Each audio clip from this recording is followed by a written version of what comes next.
నడిచినా కూర్చున్నా మోకాళ్ళ నొప్పులు వస్తున్నాయా? ప్రాణా పెయిన్ క్లినిక్ లో అధునాతన చికిత్సతో మోకాళ్ళ నొప్పులు తగ్గించుకోండి. హాయ్ హలో నమస్తే, welcome to #1 news channel in digital మనం టీవీ. ప్రస్తుతం మనతో పాటు జూమ్ కాల్లో ఉన్నారు మానవవాది బాబు గోగినేని గారు. నమస్కారం అండి. నమస్కారం. సో ఇప్పుడు మెయిన్గా ఈ ట్రెండ్ మీరు చూస్తూనే ఉన్నారు. సో చాలా రోజుల తర్వాత మాకు కనిపించారు అండ్ చాలా విషయాలు మాకు అవేర్నెస్ క్రియేట్ చేశారు. బట్ స్టిల్ ఇప్పుడు చాలా ట్రెండింగ్ అండ్ చాలా బాధాకరమైన విషయం ఏంటంటే, జ్యోతిష్యులు, ఆస్ట్రాలజర్స్ ప్రతి ఒక్కళ్ళు వచ్చి ఈ పొలిటికల్ లీడర్కి ఇప్పుడు అధికారం రాబోతుంది, ఈ సెలబ్రిటీకి ఇప్పుడు మహద్దశ రాబోతుంది, ఈ యొక్క సినిమా హిట్ అవుతుంది, ఈ యొక్క సినిమా ఫట్ అవుతుంది. సో ఇటువంటివి ప్రతి ఒక్కళ్ళు నమ్మేసి, వారిని నమ్మి బెట్టింగ్లు పెట్టేసి కోల్పోయి నష్టపోయి, ఇదంతా కూడా చెప్పింది వినడం వరకు అయితే ఓకే, కానీ వినిన తర్వాత వాళ్ళు ఆచరించే పద్ధతులు, ఈ బెట్టింగ్స్ కానీ చాలా నష్టపోతున్నారు, కోల్పోతున్నారు. సో వీటి గురించి ఏమంటారు? అసలు ఏం చేయాలంటారు? ఇటువంటి అబద్ధాలు చెప్పే ఆస్ట్రాలజర్స్ కావచ్చు, లేకపోతే వినే మనుషులు కావచ్చు, వాళ్ళందరికీ మీరు ఏం మెసేజ్ పాస్ చేయాలనుకుంటున్నారు? ఆశా గారు, మొదటి రెస్పాన్స్ ఏమిటంటే జ్యోతిష్యమే అబద్ధం.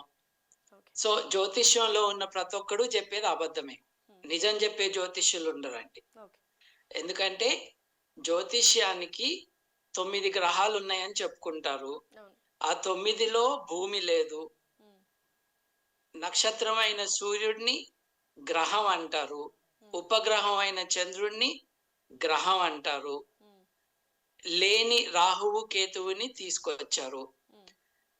మనం జేమ్స్ వెబ్ కెమెరా అంతరిక్షం నుండి మనకి యురేనస్ యొక్క అద్భుతమైన చిత్రాలు పంపించింది. అసలు యురేనస్ లేదు వీళ్ళ 9 గ్రహాల్లో. వీళ్ళకి ఈ గ్రహాలన్నిటికీ కులాలు ఉన్నాయి. చంద్రుడు వైశ్యుడు, అంగారకుడు బ్రాహ్మణుడు, చెడు తీసుకువచ్చే శని, వాళ్ళ దృష్టిలో చెడు తీసుకొచ్చే అందమైన శని గ్రహం వాళ్ళకి శూద్రుడు. అంటే జ్యోతిష్యం ఇంకో రకంగా కుల వ్యవస్థని ముందుకు తీసుకువెళ్తుంది. వీళ్ళకి సూర్యుడి చుట్టూ భూమి తిరగటం కాదు మనం స్కూల్లో నేర్చుకున్నట్టుగా, వీళ్ళకి భూమి చుట్టూ విశ్వం అంతా తిరుగుతూ ఉంటుంది. దీన్ని కన్ఫ్యూజ్ చేయటానికి ఇది అప్పుడప్పుడు సైన్స్ అంటారు. మనం సైన్స్ కాదని చూపిస్తుంటే ఇది మా మతం, మీరు మా మతం మీద దాడి చేస్తున్నారంట. నిజానికి వేదాల్లో రాసులు అన్నవి లేవు. యవన ఋషులు అంటే గ్రీకు ఋషులు, అంటే గ్రీకు సిద్ధాంతకర్తలు, తత్వవేత్తలు భారతదేశానికి వలస వచ్చినప్పుడు, అలెగ్జాండర్ సైన్యంకి ముందు కానీ తరువాత కానీ, వారు బాబిలోనియన్ల మూఢనమ్మకాలని తీసుకువచ్చి భారతదేశానికి మనకు అప్పజెప్పారు. కాబట్టి యవన ఋషులు చెప్పిన రాసుల గురించి మన వాంగ్మయంలో ఉంది, వేదాలలో లేదు. ఇది సైన్స్ కాదు, ఇది మతం కాదు, ఇది ఒక వేలం వెర్రి, ఇది అబద్ధాల పుట్ట. ఇకపోతే మీరు అన్నారు చూడండి, వీళ్ళందరూ వచ్చేసి ఇష్టం వచ్చినట్టు మాట్లాడుతున్నారని. ఇదొక ప్రత్యేకమైన జాతి అండి. చూసేవాళ్ళేం తక్కువ కాదు, కానీ ఈ జాతి పని ఏమిటి అని అంటే వాళ్ళకి అక్కరలేని విషయాలు. ఇప్పుడు చిరంజీవి గారికి మనవరాలు పుట్టింది, బయలుదేరతాడు ఒకడు ప్రబుద్ధుడు లుంగి కట్టుకుని. వాడేమంటాడు, ఈ అమ్మాయి కారణంగా ఈ నష్టాలు వస్తాయి అని. ఇంకొకడు బయలుదేరతాడు ఎలక్షన్ రిజల్ట్స్ కి ముందు, ఎలక్షన్ నామినేషన్స్ కి ముందే, నేనిచ్చే ఆస్ట్రాలజికల్ ప్రెడిక్షన్స్ ప్రకారం మీరు అసలు క్యాండిడేట్ సెలెక్షన్ చేసుకోమని. ఇది థియరీ కాదండి. ఒకప్పుడు జయలలిత తన పేరులో ఎక్స్ట్రా ఏ పెట్టుకుంది అదృష్టం కోసం. ఆ ఎలక్షన్ లో చతికిలు పడింది, అది ఇంకో విషయం. ఆవిడ ఆస్ట్రాలజీ ప్రెడిక్షన్స్ ప్రకారమే టికెట్లు ఇచ్చింది ఆవిడ. బీఫామ్ లో అట్లాగే ఇచ్చింది ఆవిడ. క్యాంపెయినింగ్ జరిగే ముందు ఫలానా వాడు ఓడిపోతాడు ఎందుకంటే వాడికి ఫలానా శని ఉన్నది అని చెప్తాడు. చెప్పి రెమెడీలు నా దగ్గర ఉన్నాయి అంటారు. ఇది గమనించాలి అందరూ. యాక్టర్ చిరంజీవి గారి మనవరాలు పాపం పసి కందు పుట్టి 2 రోజులు కాలేదు మీద పడ్డారు, దాడి చేస్తున్నారు ఈ వెధవలు. ఆ ఆ పాపకి ఒక జ్యోతిష్యం, ఒక జాతక చక్రం వేసి ఆ పాపకు వచ్చే అరిష్టాలేంటి చెప్పి దానికి రెమెడీస్ నా దగ్గర ఉన్నాయని వస్తున్నారు. ఇట్లా చెప్పటానికి ఈ దరిద్రులు సాహసం చేస్తూ ఉంటే వారికి తోడు ఉండే తోడు దొంగలు ఉన్నారు యూట్యూబ్ ఛానల్స్ లో. వాళ్ళని కూడా శిక్షార్హులని చెయ్యాలి. డెఫినెట్లీ అండి. ఎందుకంటే 3,000, 5,000, 10,000 తీసుకుని ఒకడైతే ₹1,00,000 తీసుకుంటాడులేండి ఇంటర్వ్యూలకి.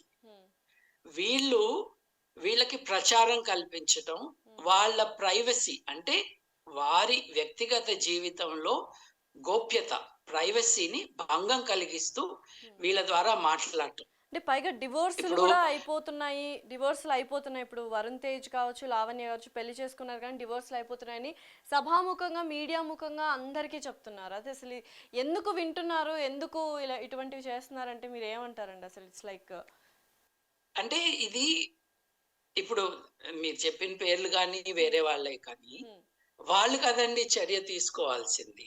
ఇప్పుడు తమ వైవాహిక జీవితం పట్ల అనుచితంగా వీళ్ళు అడగకుండా ఒక యూట్యూబ్ ఛానల్లో మాట్లాడుతున్నారంటే ఆ ఛానల్లో ఉన్న యాంకర్ని అట్లాగే మాట్లాడుతున్న ఈ దరిద్రులని వీళ్ళందరినీ మీరు శిక్షార్హులు చేస్తే 3-4 పైన ఎటువంటి అంటే ఎఫెక్టెడ్ పార్టీస్, ఇప్పుడు మీరు నేను వ్యూవర్స్ కదండి, మనం ఛానల్ మార్చుకుంటాము లేదు కట్టేస్తాము. కొంతమంది కోపం వచ్చి తిడతారు కామెంట్స్ లో, బట్ ఎఫెక్టెడ్ పార్టీస్ ఉన్నాయి కదా, affected parties should take action అండి. వాళ్ళు తీసుకోవట్లేదు. ఇప్పుడు ఫలానా యాంకర్ కి కవలలు పుడతారని పుట్టిన తర్వాత చెప్పటం. ఇప్పుడు సినీ ప్రపంచంలో ఒక 2 విడాకులు జరుగుతాయి. సినీ ప్రపంచం అంటే ఏంటండి, ఓ 30-40 మంది హీరోయిన్లు, పెళ్ళైన వాళ్ళు కొంతమంది, పెళ్లి కాని వాళ్ళు కొంతమంది, ఓ 15-20 మంది హీరోలు. స్టాటిస్టికల్ గా ముఖ్యంగా విభిన్న సంస్కృతుల నుండి వచ్చి సినిమా ఫీల్డ్ లో ఒకరికొకరు పరిచయం అయ్యి పెళ్లి చేసుకున్న వాళ్ళల్లో కొన్ని రకాల ఇన్కంపాటబిలిటీస్ లైక్ ఎల్స్వేర్ ఉండొచ్చు. ఈ దరిద్రులు ఏం చెప్తున్నారు, వాళ్ళ పెళ్లి ఫెయిల్ అవుతుంది అంటున్నారు. కానీ వాళ్ళ పెళ్లి ఫిక్స్ చేసింది ఒక జ్యోతిష్యుడు జాతక చక్రం చూసినాకే కదా. డెఫినెట్లీ వాళ్ళు మంగళవారాలు, గురువారాలు చూసుకుని ఆ తర్వాత వాళ్ళకి రెమెడీలు చెప్పి, వాళ్ళ భాషలో రెమెడీలు చెప్పి వాళ్ళకు ముహూర్తం పెట్టి అంతా చేశారు కదా. అంటే ఇక్కడ సో రాయి ఇసిరితే అది బొమ్మ గాని బొరుసు గాని అవ్వచ్చు. పేరు చెప్పకుండా చెప్తే ఇంకా గొప్ప. పేరు చెప్పిన వాళ్ళ పైన ఎఫెక్టెడ్ పార్టీస్ చర్యలు తీసుకోవాలి.